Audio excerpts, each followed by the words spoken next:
Hello, this is John Kvale, and this is your Q2 quarterly newsletter from JK Financial, written by myself, and hopefully you will like it. And yes, there was another software update. This time it's with the software that is on my video recording. So I'm hoping that I've got the new settings good. The last one of my last videos has a lot of focus issues, but right now I'm going to get myself out of the way. Here we go. We're going to move ourselves over. Whoops, it's hard. It's backwards. Back over here.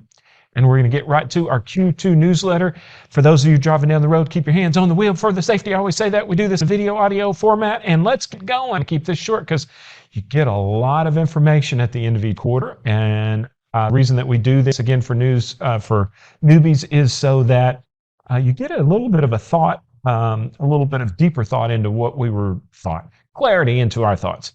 All right, let's jump into it. Those of you that are in listen-only mode, wanted to let you know that at the very break-in at the front of the parting thoughts, which most people read because it's very easy on the newsletter, I put be sure and make sure that you're getting the notifications on Monday, Wednesday, and Friday for the Street Sense, which this is coming out on. So hopefully some of you that are just getting the paper and maybe are not getting the Street Sense will sign up. We have long-term clients that forget we have this, reiterating it predominantly because there's a lot of action that's going on in the capital markets as we end this cycle. Those of you that are in listen-only mode, I'm just going across what I literally just cut and pasted from the parting thoughts.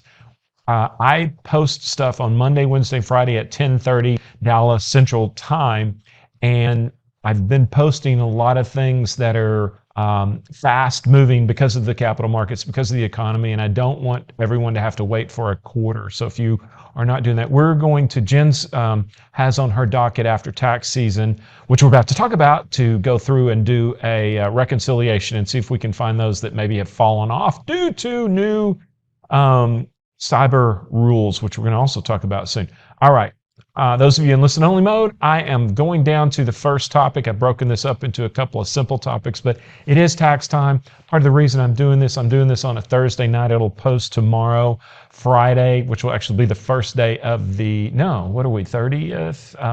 The last day of March, which is fine. Today's Thursday, the 30th. We have one more day of March, but wanted to get this out to you because there are some very topical items on taxes.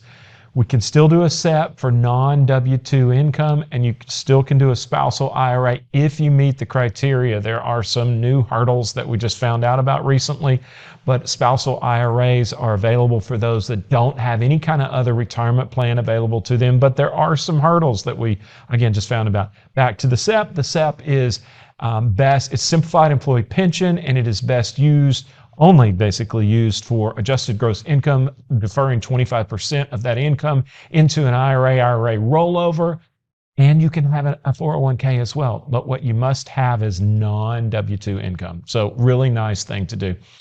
Okay, happy anniversary. I need to bold that, but we are in move-only mode, so I'm not going to slow you down, but happy anniversary rate increase. It's hard to believe that interest rates, the fastest interest rates we've ever seen in a percentage basis, basically went from zero, as this chart shows right here. Those of you in listen-only mode, that's a 5% on the federal funds rate, 0 to 5, incredible. Never thought we would get there without some collateral damage, and we may have. Moving on.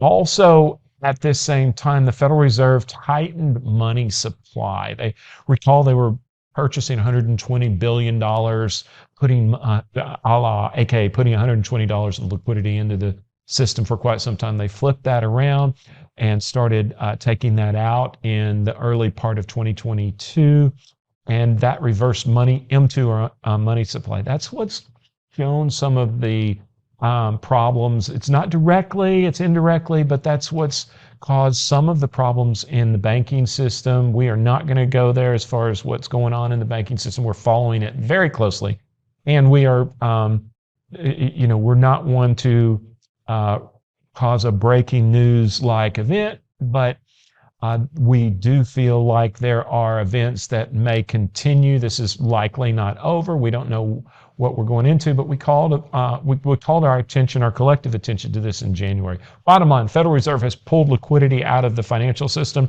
and we're seeing some of the cracks. That's all I wanted to bring up on this. So I went a little long. I'm under 5 minutes right now, even though with just a couple of topics.